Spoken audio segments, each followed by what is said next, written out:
ये कहानी दूर किसी जंगल की है। जंगल में सर्द हवा चल रही थी, क्योंकि जंगल में सर्दियों का मौसम शुरू हो रहा था। जंगल के तमाम पक्षी अपने अपने घोंसलों में ठंड से मर रहे थे। सभी पक्षियों का बुरा हाल हो रहा था। आज की रात गुजर जाए बस, फिर कल तो मैं इस जंगल में नहीं रहूंगा। हे भगवान, मैं मर गया। हाय रे, मैं मर गया। जंगल में तो बहुत ठंड हो गई है। अब हमें कुछ न कुछ करना होगा। जंगल में सभी पक्षी बहुत परेशान हो रहे थे। फिर सुबह हो जाती है। सूरज की तेज धूप से ठंड से थोड़ी राहत मिलती है। हे भगवान, तेरा शुक्र है, मैं बच गया। अब मैं जंगल में दूसरे पक्षियों से सलाह करता हूँ कि ठंड से बचने के लिए क्या किया जाए। कालू कौवा, क्या बताऊं, आज की रात मैंने जागकर ही बिताई है। कालू, मैं तो सोच रहा हूँ कि हम किसी दूसरे जंगल में चले जाते हैं। तो फिर रोकी, हमें टूनी चिड़िया से भी सलाह ले लेते हैं। वो क्या कहती है, हमें कैसे ठंड से बचना चाहिए। फिर रोकी कबूतर और कालू कौवा टूनी चिड़िया के पास जाते हैं। टूनी बहन, अगर मेरी एक और रात ऐसी ठंड में गुजरी तो मैं सच में मर जाऊंगा। टूनी बहन, मेरा तो शरीर भी काम नहीं कर रहा इतनी तेज ठंड में। कालू भैया, हमारे जैसे पक्षी इतनी तेज ठंड सहन नहीं कर पाते। क्यों ना हम पहाड़ों वाले जंगल चले जाएं? वहाँ का मौसम थोड़ा ठीक है, और फिर जैसे ही इस जंगल का मौसम ठीक होगा, हम सब वापस अपने जंगल आ जाएंगे। टूनी बहन, मिट्ठू तोता नहीं दिखाई दे रहा। किसी ने उसकी खबर ली या नहीं?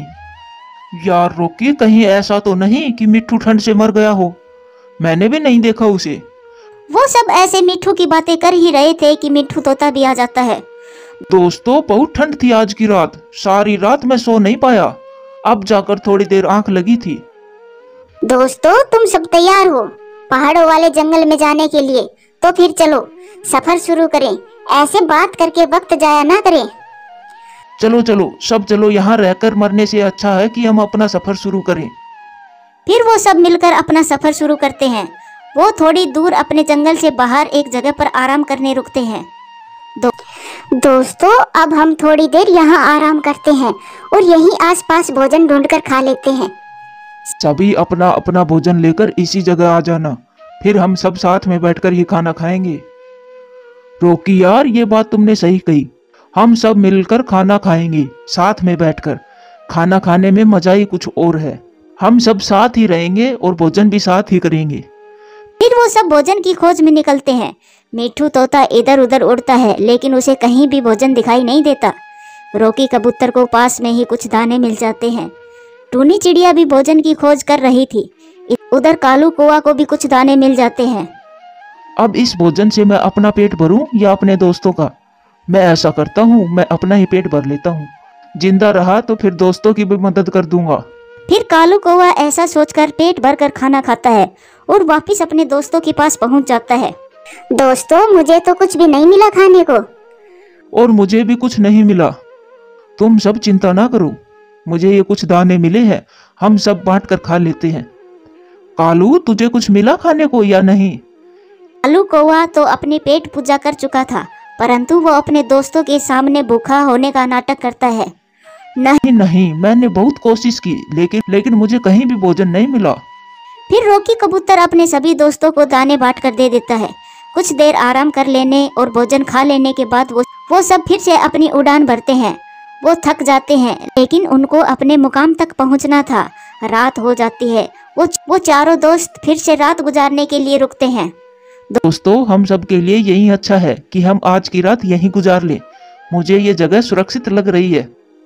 रोकी भैया, हम सब इसी पेड़ की डाली पर अपनी रात गुजार लेंगे। बातों बातों में पता भी नहीं चलेगा कि रात कब गुजर गई। फिर मिट्ठू तोता की नजर पास में एक पेड़ पर बने घोंसले पर जाती है। दोस्तों, वो देखो, उस पेड़ पर एक खाली घोंसला बना है। हम सब बारी बारी उस घोंसले में सो लेंगे। नहीं, वो घोंसला तो पहले मैंने देखा है, इसीलिए उस घोंसले में सोने का हक सिर्फ मेरा है। उस घोंसले में मैं ही सोऊंगा। कालू, हम सब साथ ही चले थे और हमें एक दूसरे का ध्यान रखना पड़ेगा। मिट्ठू ने जो कहा वो सही कहा है। हम सब बारी बारी उस घोंसले में सो लेंगे। परंतु कालू कौवा उनकी कोई बात नहीं सुनता और जाकर उस घोंसले में सो जाता है। ये कालू भी शुरू से ही बदमाश है। ये काम इसका नया नहीं है, धोखेबाज कहीं का। टूनी, इससे अच्छा तो हमें इसे साथ में ही नहीं लाना चाहिए था। नहीं रोकी भैया, अगर कोई पक्षी बुरा है तो हमें उसकी तरह बुरा नहीं बनना चाहिए, बल्कि अच्छा बनकर दिल जीतना चाहिए। फिर वो सब दोस्त उस पेड़ पर बैठकर ही रात गुजारते हैं और कालू कौवा आराम से उस घोंसले में सोता है। रात गुजर जाती है और सुबह हो जाती है। उठो कालू कौवे उठो, सारी रात सोकर भी तुम्हारी नींद पूरी नहीं हुई। चलो अब अपने सफर पर चलें। दोस्तों मुझे तो बहुत मजा आया, सोने से मेरी सारी थकान मिट गई है। फिर वो सब फिर से अपना सफर शुरू करते हैं। वो सब भूखे थे और प्यासे भी। आखिरकार वो पहाड़ों वाले जंगल पहुंच ही जाते हैं। दोस्तों अब हमारे पास ज्यादा समय नहीं है। कालू भैया आप हम सब के लिए भोजन की खोज करो और हम सब मिलकर अपना एक सुरक्षित घर बनाते हैं, ताकि हमारे रहने का इंतजाम जल्दी से हो जाए। टूनी बहन मैं भोजन की खोज कर लूंगा और आप अपना अच्छा सा घर बनाना।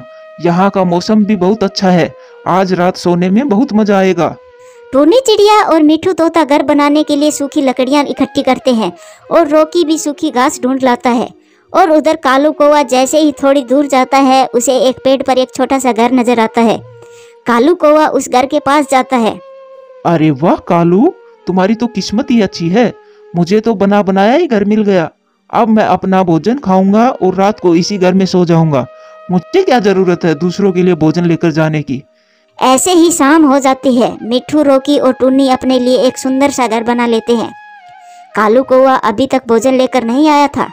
दोस्तों आप यहीं बैठो, मैं कालू कौवे को देख कर आता हूँ, वो अभी तक भोजन लेकर आया क्यों नहीं है। फिर रॉकी कबूतर थोड़ी आगे जाकर देखता है तो कालू कौवा उसे सोया हुआ नजर आता है। धोखेबाज कौवे, तुम नहीं सुधरोगे। घर बनाकर हमारे पेट में चूहे दौड़ रहे हैं और तुम यहाँ आराम से सो रहे हो। चूहे दौड़ रहे हैं तो इसमें मैं क्या करूं? जाओ और अपना भोजन ढूंढ कर खाओ। मैं तुम्हारा गुलाम नहीं हूँ, और हाँ मैं तुम्हारे साथ तुम्हारे घर में नहीं रहूंगा। मुझे घर मिल गया है, वो देखो मुझे बना बनाया घर भी मिल गया है। कालू हमें तुझसे यही उम्मीद थी और तुम हमारी उम्मीद पर खरे उतरे हो। फिर रात हो जाती है। कालू कौवा उस घर में जाकर सो जाता है। वो अभी उस घर में सोया ही था कि वहाँ पर बड़े बड़े उल्लू आ जाते हैं और आते ही कौवे को मारना शुरू कर देते हैं। भागो यहाँ से, किसने कहा था तुझे यहाँ पर सोने को? हमारा सारा घर गंदा कर दिया, कालू कौवे कहीं के। फिर कालू कौवा को मार मार कर घर से भगा देते हैं, क्योंकि वो घर उल्लुओं का था। रॉकी कबूतर, मिठू तोता और टूनी चिड़िया भोजन खाकर अपने घर में सुकून से सोए हुए होते हैं, जबकि कालू कौवा उनके पास ही एक पेड़ की डाल पर बैठकर सुबह होने का इंतजार करता है, ताकि सुबह हो और वो अपने दोस्तों से अपने किए की माफ़ी मांगे। प्यारे दोस्तों, इस कहानी से सीख मिलती है, सच्चे दोस्त का पता मुश्किल समय में ही चलता है और वो ही सच्चा दोस्त होता है जो मुश्किल हालात में उसके साथ खड़ा हो। दोस्तों कहानी कैसी लगी कमेंट्स करके ज़रूर बताना। आपका धन्यवाद। दूर किसी जंगल में टुनटुनी चिड़िया रहती थी। टुनटुनी चिड़िया ने अभी कुछ दिन पहले 2 प्यारे प्यारे अंडे दिए हैं। बच्चे बाहर आने से पहले ही टुनटुनी अपने अंडों का बहुत अच्छे से ध्यान रख रही थी। एक दिन टुनटुनी के घोंसले के पास से एक शिकारी चील शिकार की तलाश में घूम रहा था। वो टुनटुनी के घोंसले के पास आकर बैठ जाता है। बहुत देर से मैं शिकार की तलाश में घूम रहा हूँ, चलो इस घोंसले में कोई न कोई तो होगा ही। ऐसा कहकर चील घोंसले के अंदर जाकर देखता है तो उसे 2 अंडे दिखाई देते हैं। अरे वाह, आज तो मजा ही आ गया। आज मैं इन अंडों को मजे से खाऊंगा। टुनटुनी अनाज लाने घर से बाहर गई हुई थी। चील घर का दरवाजा तोड़ने की बहुत कोशिश करता है, लेकिन टुनटुनी ने अपना घर बहुत मजबूत बना लिया था, इसलिए चील दरवाजे को तोड़ नहीं पाता। हे भगवान, सारा जोर लगा लिया, ये दरवाजा तो बहुत ही मजबूत है। कोई बात नहीं, अभी के लिए मैं चला जाता हूँ। कभी न कभी तो इन अंडों की माँ घर पर ही होगी। जब वो घर से बाहर आएगी तो मैं उसे दबोच लूंगा। पहले मैं इन अंडों की माँ को खाऊंगा और बाद में इन अंडों को मजे से खाऊंगा। वो शिकारी चील ये सोचकर वहां से चला जाता है। कुछ देर के बाद टुनटुनी अनाज लेकर घर आ जाती है। वो देखती है दरवाजे पर किसी शिकारी पंछी के पंजों के निशान है। अरे, लगता है जब मैं बाहर गई तब यहाँ पर कोई शिकारी पंछी आया था। अच्छा हुआ मैंने मेरा घोंसला पक्का बनाया है। हे ऊपर वाले, तेरा लाख लाख शुक्र है। कुछ दिन ऐसे ही गुजर जाते हैं। अंडों से बच्चे बाहर आ जाते हैं। मैं बाहर जाती हूँ और थोड़ा अनाज लेकर आती हूँ। चील घोंसले के बाहर ही उसका इंतजार कर रहा था। जैसे ही टुनटुनी बाहर आई, चील ने उसका रास्ता रोक लिया। अरे ओ चिड़िया, कहाँ जा रही हो इतनी जल्दी में? जी चील भैया, मैं मेरे बच्चों के लिए अनाज लाने जा रही हूँ। चिड़िया, अब तू सीधा मेरे पेट में जाओगी और बाद में तुम्हारे वो दोनों बच्चे। बहुत दिनों से मैं तुम्हारे घोंसले पर नजर रख रहा था। मैंने तुम्हारे घोंसले को तोड़ने की बहुत कोशिश भी की थी, लेकिन तुमने तुम्हारा घोंसला बहुत ही पक्का बनाया है। मैं तुम्हारे बाहर आने का इंतजार कर रहा था और आज वो दिन आ भी गया। चील भैया, मुझे और मेरे बच्चों को मत खाइए। ये बात सुनकर चील सोचने लगा। उसके दिमाग में एक आइडिया आता है। अगर मैंने अभी इनको और इनके बच्चों को खा लिया तो कल फिर मुझे कोई दूसरा शिकार ढूंढने जाना पड़ेगा। मैं एक काम करता हूँ। देखो चिड़िया, मैं तुम्हारे बच्चों को नहीं खाऊंगा, लेकिन उसके बदले में तुम्हें मेरे लिए रोज अलग अलग शिकार लाना होगा। अगर तुम एक भी दिन मेरे लिए शिकार लेकर नहीं आई तो मैं उसी दिन तुम्हारे बच्चों को उठा ले जाऊंगा। नहीं नहीं चील भैया, ऐसा मत करना। मैं रोज आपके लिए शिकार लेकर आऊंगी। मैं मेरे बच्चों से बहुत प्यार करती हूँ। तो फिर ठीक है, अब जल्दी से जाओ और मेरे लिए खाना लेकर आओ। इधर कालू कौवा अपने घर के बाहर बैठा था। तभी उसने देखा टुनटुनी जल्दी जल्दी में उड़कर कहीं जा रही थी। उसे लगा टुनटुनी अनाज लाने घर से बाहर गई है। थोड़ी देर बाद कालू ने देखा कि टुनटुनी अपने पंजों में एक मरा हुआ पक्षी लेकर जा रही थी। अरे ये क्या देख रहा हूँ मैं? ये टुनटुनी मरा हुआ पक्षी लेकर कहाँ जा रही है? दूसरे दिन कालू को उसी समय टुनटुनी चिड़िया फिर से मरा हुआ पक्षी ले जाते हुए देखा। कालू कौवा सोच में पड़ गया। उसे कुछ भी समझ नहीं आ रहा था। तभी कालू ने टुनटुनी को रोक लिया। टुनटुनी चिड़िया, रुक जाओ। ये तुम क्या कर रही हो? मैं कल से तुम्हें देख रहा हूँ। तुम मरे हुए जानवर लेकर यहीं से जा रही हो। आखिर बात क्या है? टुनटुनी चिड़िया कालू कौवा को सारी बात बताती है। अच्छा, ये तो बहुत बड़ी परेशानी है टुनटुनी, लेकिन तुम ये सब कब तक करोगी?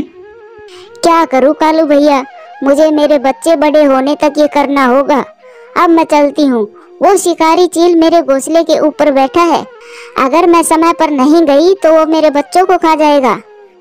टुनटुनी चिड़िया का ये रोज का काम हो गया था। चील उसके घर के पास आ जाता और टुनटुनी उसे शिकार ला कर देती। वो शिकार खाकर वहां से चला जाता। फिर एक दिन टुनटुनी बहुत बीमार पड़ जाती है। उसे बहुत तेज बुखार हो गया था। अब मैं क्या करूं? कैसे बाहर जाऊं? अगर मैं शिकार लेकर नहीं आई तो सब बर्बाद हो जाएगा। बच्चे बहुत भूखे थे। मम्मा, मम्मा, हमें बहुत भूख लगी है, कुछ खाने को दो ना। उठो ना माँ। मेरे बच्चों, आज मेरी तबीयत बहुत खराब है। तुम थोड़ी देर रुक जाओ, मैं थोड़ी देर में अनाज लेने जाती हूँ। अभी घर में थोड़ा अनाज रखा है, वो खा लो तुम। इधर चील टुनटुनी का इंतजार कर रहा था। अरे ये चिड़िया आज क्यों नहीं आई? अभी तक तो उसे आ जाना चाहिए था। अब मेरी भूख बर्दाश्त नहीं हो रही। अब मैं उसके बच्चों को नहीं छोड़ूंगा। चील टुनटुनी के घर की तरफ निकल पड़ता है। टुनटुनी का घर बहुत दूर था। तभी रास्ते में उसे रानो चिड़िया का घोंसला दिखाई देता है। ये हुई ना बात, इस घोंसले में तो दो दो बच्चे हैं। टुनटुनी का घर तो यहाँ से बहुत दूर है। आज के लिए मैं इन बच्चों को खा लेता हूँ। चील रानो चिड़िया के एक बच्चे को खाने लगता है। तभी वहाँ पर कालू कौवा आ जाता है और उस चील को खदेड़ देता है। उन दोनों में जमकर लड़ाई होती है। कालू की वजह से रानो चिड़िया के एक बच्चे की जान बच गई। कालू, मैं तुम्हें देख लूंगा। हाँ हाँ, देख लेना। अब यहाँ से जल्दी से 9-2-11 हो जा। वो चील वहाँ से चला जाता है। तभी वहाँ पर रानो चिड़िया आ जाती है। ये सब किसने किया कालू भैया? फिर कालू कौवा रानो चिड़िया को सारी बात बता देता है। अब मैं उस चील को नहीं छोड़ूंगी। रानो, वो बहुत खतरनाक चील है। वो सिर्फ तुम्हारे ही नहीं, जंगल के बहुत सारे पंछियों को खा चुका है और सबसे ज्यादा बेचारी टुनटुनी चिड़िया को परेशान कर रहा है। कालू मन ही मन सोच रहा था, अगर ऐसा ही चलता रहा तो जंगल में एक भी पंछी नहीं बचेगा। मुझे कुछ न कुछ करना होगा। तभी कालू के दिमाग में एक आइडिया आ जाता है। कालू और रानो टुनटुनी के घर पर आ जाते हैं। टुनटुनी की तबीयत अब ठीक हो गई थी। कालू टुनटुनी को सारी बात बताता है। टुनटुनी, तुम्हारी तबीयत खराब होने की वजह से तुम उसके लिए खाना लेके नहीं जा सकी, इसीलिए शायद वो तुम्हारे पास आ रहा था। रास्ते में उसे रानो चिड़िया के बच्चे दिखाई दिए और उसने एक बच्चे को खा लिया। अब वो तुम्हारे पास कभी भी आ सकता है टुनटुनी, उससे पहले हमें कुछ करना होगा। लेकिन हम क्या कर सकते हैं कालू भैया? टुनटुनी, मेरे पास एक आइडिया है। फिर कालू कौवा टुनटुनी और रानो को सारा प्लान बता देता है। फिर कालू कौवा और रानो नागराज की गुफा में जाते हैं। अरे वाह, ये मैं क्या देख रहा हूँ? शिकार खुद चलकर मेरे पास आ रहा है। अरे नागराज जी, आपको अपने शिकार की पड़ी है या आपके 2 बच्चों की? क्या? ये तुम क्या कह रहे हो? जो कहना है वो साफ साफ कहो। हमारे जंगल में एक खूंखार शिकारी चील आ गया है। वो एक एक करके पंछियों को खा रहा है। उसने अभी अभी इस बेचारी रानो के बच्चों को खाया है। हमने उसे बोलते हुए सुना है, मैं पंछियों के बच्चे खाकर ऊब गया हूँ। बहुत दिनों से मैंने सांप के बच्चे नहीं खाए। सुना है इस जंगल में नागराज का पिल्ला रहता है और उसके 2 बेटे भी हैं। आज रात को मैं उसको मजे से खाऊंगा। नागराज जी, हम दोनों आपको सतर्क करने आए हैं। अच्छा, तो ऐसी बात है। तुम्हारा बहुत बहुत धन्यवाद। और अब मैं उस चील को दिखाता हूँ कि नागराज क्या चीज है। आने दो उसे। फिर कालू और रानो वापस टुनटुनी के पास आ जाते हैं। टुनटुनी चिड़िया अब और भी ज्यादा बेहतर महसूस कर रही थी। रानो, मुझे माफ कर दो। मुझे तुम्हारे लिए बहुत बुरा लग रहा है, लेकिन अगर हमारा प्लान फेल हो गया तो वो चील हम सबको नहीं छोड़ेगा। टुनटुनी, तुम चिंता मत करो, ये कालू का प्लान है, कभी भी फेल नहीं हो सकता। सुबह हो जाती है। चील टुनटुनी के घर के बाहर आ जाता है। सभी पंछी अपने अपने घोंसले में डर कर बैठे थे। आज मैं किसी को नहीं छोड़ूंगा, मैं तुम सबको खा जाऊंगा। हा हा हा हा। हम जैसे छोटे पंछियों को खाकर तुम्हें क्या मिलेगा? हमें तो तुम कभी भी खा सकते हो। अगर खाना ही है तो वो बड़ा सा शिकार खाओ। कहाँ है बड़ा शिकार? हम अभी अभी देख कर आए हैं। जंगल के बाहर वाली गुफा में एक बड़ा सा हिरन मरा पड़ा है। कहाँ है वो गुफा? चलो मेरे साथ, मुझे भी दिखाओ। टुनटुनी चील को नागराज की गुफा की तरफ लेकर जाती है। नागराज टुनटुनी को नहीं पहचानता था। कहाँ है हिरन? अरे चील भाई, वो अंदर पड़ा है। कालू और रानो दूर एक पेड़ पर बैठकर देख रहे थे। चिड़िया, तुम मुझे मूर्ख तो नहीं बना रही हो? अरे नहीं नहीं चील भैया, आप अंदर तो जाइए। चील को बहुत भूख लगी थी। भूख के चक्कर में उसे कुछ समझ नहीं आ रहा था। ये चिड़िया तो इसे अंदर ही लेकर आ रही है, मैं इसे अंदर आने देता हूँ। आज तो मैं पेट भरकर खाना खाऊंगा। चील भैया, क्या तुम उस हिरन को अकेले खा पाओगे? वो बहुत बड़ा है। हाँ हाँ, मैं खा लूंगा और मेरे दोस्तों को भी बुलाऊंगा। चील गुफा के अंदर चला जाता है। जैसे ही चील अंदर गया, नागराज ने उसकी गर्दन को पकड़ लिया। चील के बच्चे, तू मेरे बच्चों को खाएगा? अरे मैं तो ओ। नागराज ने चील की गर्दन को पकड़ लिया था। इसी वजह से वो चील बोल नहीं पा रहा था। दम घुटने की वजह से चील वहीं मर गया। अरे ओ चिड़िया, कौन हो तुम? तभी कालू और रानो वहां आ जाते हैं। नागराज जी, ये हमारी दोस्त है। ये तो उस चील को गुफा के अंदर लेकर आ रही थी। नागराज जी, ये तो हमारे प्लान का हिस्सा था। अगर ये उसे अंदर नहीं लाती तो वो आपका बाहर आने का इंतजार करता रहता। अच्छा, ये बात है, अब मैं समझ गया। वो चील मेरे बच्चों को खाने आ जाए उससे पहले ही तुमने उसे मेरे पास भेज दिया। तुम सब तो बहुत होशियार हो। तुम्हारी वजह से तो आज मेरे बच्चों की जान बच गई। मैं तुम सबसे वादा करता हूँ, मैं आज से तुम्हारे जंगल में किसी भी पंछी का अंडा नहीं खाऊंगा। आपका बहुत बहुत धन्यवाद नागराज जी। आपकी वजह से उस शिकारी चील से हमें छुटकारा मिल गया। प्यारे दोस्तों, कहानी कैसी लगी? कमेंट्स बॉक्स में कमेंट्स करके जरूर बताना।